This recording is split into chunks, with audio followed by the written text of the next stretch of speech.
when Rivals came out, it came out of nowhere and it was like really popular right out of the gate. But now it seems like its player count has fallen a decent bit. I mean, just from the beginning of season two alone, it's lost 50% of its player base. And I know generally for a game, it's natural for a player count to fall, just like every game. But the thing is, the difference between a normal game where the player count will fall after release, because of course, it's not going to keep that number, right? No game in history has ever kept its peak player base when it's in the honeymoon period, right when it released. But the difference is having a consistent player base after the casual players move on to the newer games that come out, right? And that is the real question for this game.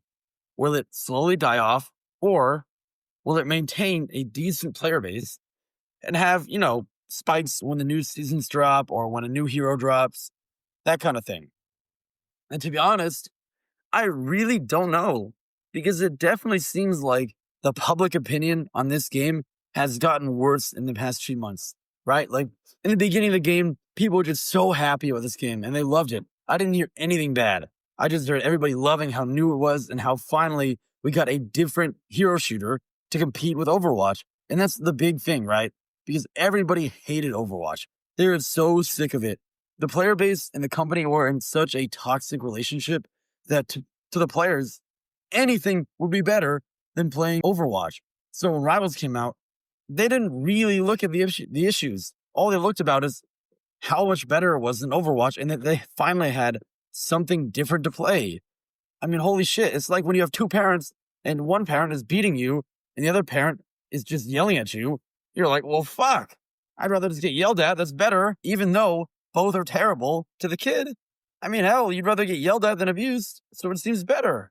And that's the kind of situation you're at here, where Rivals was good in the beginning, but it showed some flaws. And as the months have gone by, and some of those flaws have still not been fixed, people are starting to be like, oh, I don't know if this game was as good as I thought it was, and it's making people leave. For example, I mean, the rank mode is not really completely balanced. And I know they want this game to be more casual than Overwatch, but still, having certain heroes being so broken and other ones not that good is not fun either way, right? And just having like the actual mechanics of the way that the rank mode work not be great is not fun, because you'll have either steamroll matches where you're blowing them out or you're getting blown out. There aren't really a lot of matches where it's fair and you seem like you're actually having a good game where each team is equal. You always feel like you have a literal garbage can on your team because they probably got boosted from just playing like a million games to get to your rank. Because in this game, you can do that, because you'll just gain rank until probably GM3 or Diamond 1 by just playing the game, because you gain more when you win than you lose when you lose.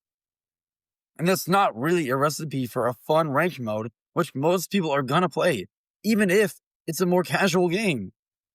And then on top of that, the amount of healing and sustain is so annoying, because it feels like nothing happens. Nothing can die. When you have a Luna ult that lasts for 12 seconds, and then a Loki copies it and does it again, and then you have a Cloak and Dagger ult or an Invisible Woman ult, because yeah, a lot of people play triple healer, because the healers are fucking busted in this game. It's ridiculous. And I think generally, a lot of these issues, people thought, okay, they're small issues, but generally the game is good. But over time, the devs will fix it and balance it, but they just don't. On top of that, in the beginning, the bans were really good. Everybody loved them because they are really good. I mean, when you can just take out a character that you think is broken is really good. But I think one thing that people didn't really think about a lot is, as more characters get introduced and you still only have 4 ban slots or 2 for your team, more and more broken characters are going to squeak through the cracks and begin entering your games, because you just can't ban all of them. And that's going to keep happening, because bans were meant to be like a kind of shield against the devs not having the greatest balance patches. Because like, if they let one character stay busted, you can still ban him. But if there are more than 2 or 3, it's going to be pretty hard. And so to answer the question, is Rivals dying? I would say, probably not. But the decline is due to a combination of mistakes by NetEase and just normal deterioration of player count over time. And to be honest, I think we'll have to wait a few months to see how many players they can keep long term. And that will really tell if this game was just a flash from the pan and is going to keep dying and dying and dying until it's pretty much gone and forgotten, or if it'll keep a general player base that can spike when new seasons or new content drops. All right, that's about it. See ya.